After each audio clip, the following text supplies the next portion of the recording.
ராசாத்தி வா கண்ணு, எப்படி இருக்க? நல்லா இருக்கியா?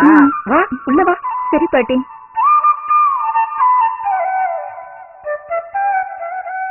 பாட்டி என்ன செய்றீங்க? பூவித்த காசுல கொஞ்சம் சேர்த்து வச்சிருக்கமா. இதுல நல்ல சத்தான ஆரோக்கியமான உணவை வாங்கி சாப்பிடு. நீயும் நல்லா இருக்கணும், குழந்தை நல்லா கொழு கொழுன்னு பிறக்கணும்ல.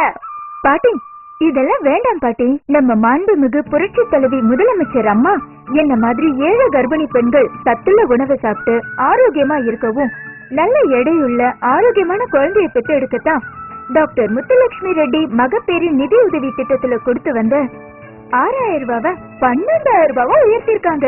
அது மட்டும் இல்ல பாட்டி, மொத்தமா 12000 ரூபாய் கொடுத்தா எல்லாத்தையும் நம்ம செலவு பண்ணிடுவோம்.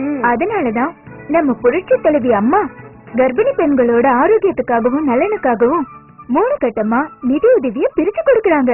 கர்ப்பகால சேவைகளை அரசு மருத்துவ நிலையங்களில் பெறும்போது 4000 ரூபாய், அரசு மருத்துவ நிலையங்களில் பிரசவம் மேற்கொண்ட பிறகு 4000 ரூபாய், முத்தடுப்பு ஊசி மற்றும் போலியோ சொட்டு மருந்து கொடுத்த பிறகு 4000 ரூபாய் என மொத்தம் 12000 ரூபாய் மகப்பேறு நிதி உதவியாக வழங்கப்படுகிறது. இந்தியாவிலேயே முதன்முறையாக பயனாளிகளின் வங்கி கணக்குகளில் நேரடியாக இந்த உதவித்தொகை செலுத்தப்படுகிறது. இந்த திட்டத்தினால் பயனாளிகளின் குடும்பம் ஒவ்வொன்றுக்கும் ஒரு வங்கி கணக்கு துவக்கப்பட்டு சேமிக்கும் பழக்கமும் அதிகரித்துள்ளது. நான் என்னோட முதல் 4000 ரூபாவை வாங்கிட்டேன். மக்கள் நலனுக்காக இவ்ளோ யோசிக்கிற அந்த மகராசி நல்லா இருக்கணும்.